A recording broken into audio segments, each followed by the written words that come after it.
What's up, guys? So a couple of days ago, there was a alleged leak that came out on Reddit that was showing that there might be a few things incoming that could really change how things work in Star Wars Galaxy of Heroes, and I personally don't think it's end up going to be true, but there is a possibility, and I'm going to show why that possibility of it being true could be true and just give my overall take on it. So if we go over to the post here, it's a screenshot from Discord, and here's why everyone's thinking it's not going to be true. It says, "Hey, I have some insider info, beta tester."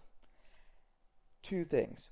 One, anyone can claim to know a beta tester. So it doesn't really make a lot of sense that they would say this because everyone knows that there is a good chance that this is false. Second, beta testers aren't going to reveal this stuff. They aren't just going to randomly be like, oh yeah, here's all this stuff coming to the game. And so that's why people are skeptical of this. And then they don't even go into any more detail to it. It didn't say like beta tester that would prefer not to be named. It just says beta tester. So that's why the main reason why people are skeptical. And here's what's the contents of it. There's a few main things. The first one is changes to arenas that would impact a daily source of crystal income. I don't know whether it would be positive or negative. Hopefully positive. But later down here it says apparently they are heavily considering getting rid of arenas and creating some sort of daily tournament type of activity, which it could be better just so long as they don't make it a super long tournament. And from what I've heard, the devs have been thinking about getting rid of this for some time.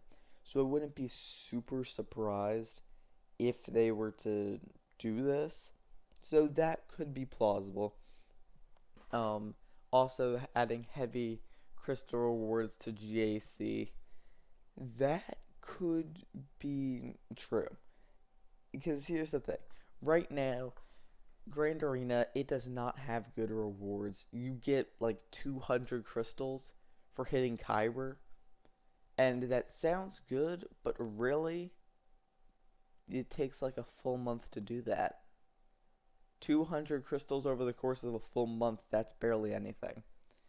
And sure, you get other amounts of crystals as you climb up the rankings, but it just doesn't add up to what you're getting on a daily basis. And so adding heavy crystal rewards to JC, that would be really nice because it would give people more of a motive to play it and it would make a fun game mode even better. But this could be false. I don't know. I'm skeptical about it, but I'm optimistic that will come.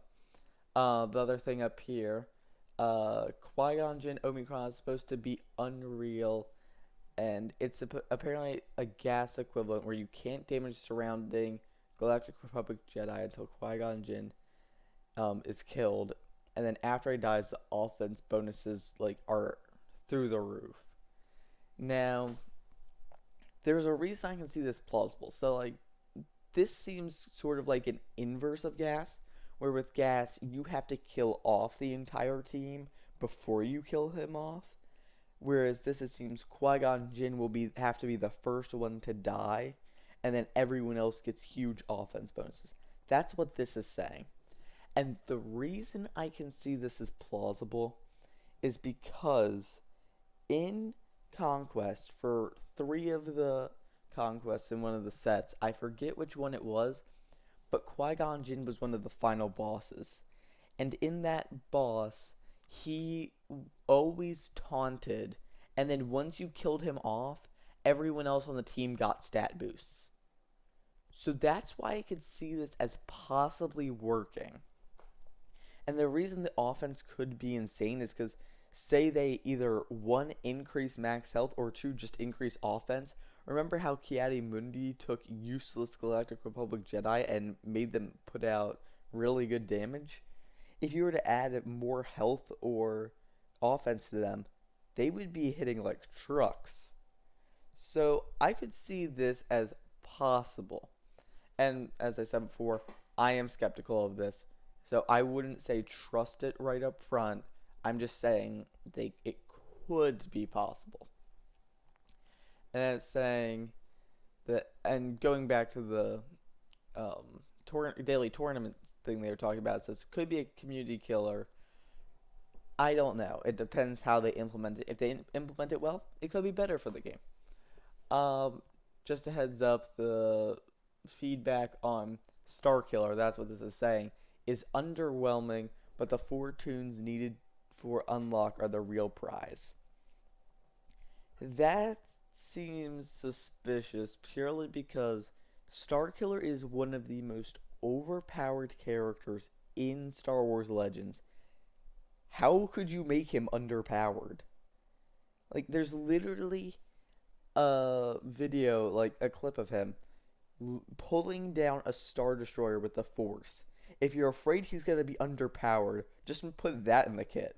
So, like, that's why I find it hard that to see that this guy would be underpowered. And the 4 characters need to unlock him. Yeah, so far, the 2 that have actually released, that being Dash Rendar and Kyle Katarn, both of them have been pretty good characters. There was a leak about Mara Jade coming to the game, and then we don't know who the last one is. So, they're all pretty good, but Starkiller, you need all of these characters at 7 stars, Relic 5, as the bare minimum. And that is expensive. That's easily upwards of $1,000 right there. So I really find it hard to believe that Starkiller could be that underwhelming. And here's what everyone's kind of been talking about. At the very end, it says next capital ship is likely to be Sith with Nihilus. Now, this just seems weird because then it just abruptly cuts off. Nothing else in the message. So that doesn't really seem to be all too plausible since it just randomly says that with no details. But the second thing that I'm going to get to right now is just the fact that we just got the Executor. And while it makes sense that this could be a counter to the Executor, it would have to be even more powerful than it. And having a ship more powerful than the Executor means only one thing, and that's that the Executor will probably be the only counter to it. So I really feel like this won't be happening whatsoever. And here's what, and I'll show you what we have right now. So in the game, so if we come over to the game right here, I have all the Sith ships in the up right here, and the thing about them is, one thing you'll notice, 4 of the 5 ships are commonly used in an Empire lineup. That being TIE Advanced X-1, Scimitar, Emperor Shuttle, and then the Extinction Class Bomber. Sith Fighter isn't really used anywhere. And while it's true that a lot of these ships do have some sort of synergy with each other, it really wouldn't make sense why you would want to split up your Empire fleet, because Vader and Palpatine ships, they're part of especially Vader, it's the core of the Empire fleet. And then other people use the Extinction Class Bomber in a double tank scenario to just make it so that way Vader doesn't die, and so you can just make an extremely durable team. And that's just why it doesn't make sense. The other thing is, there's only 5 ships.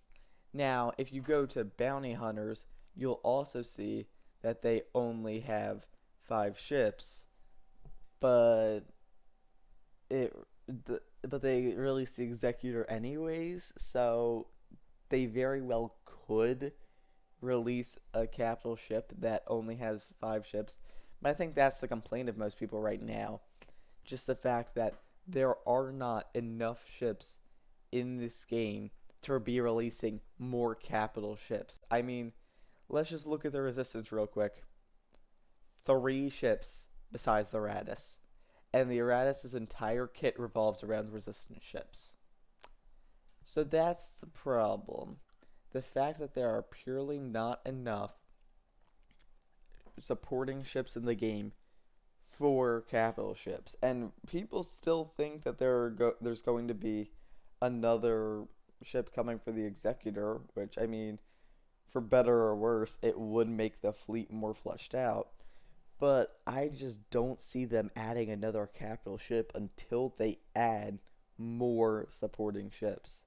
I mean, who knows? Maybe they will, and maybe it would be underpowered. But either way, I think the important thing to remember is that this is just a alleged leak, and that there's a good chance that none of this is real, and it's just someone trolling on the internet, because we all know that's pretty common. So I highly think that this is not going to happen, and it's just completely fake. But who knows? Maybe there is a bit of truth to this, and maybe we'll see in the next road ahead or something, or maybe even before then, that this might be true. Like, hey, Starkiller might end up being underwhelming, and then that part of it would be true. The next road ahead, they could release more stuff. But yeah, that's it for today, guys. Tell me what you think in the comments below, and if you like the video, remember to like and subscribe, and I'll see you in the next video.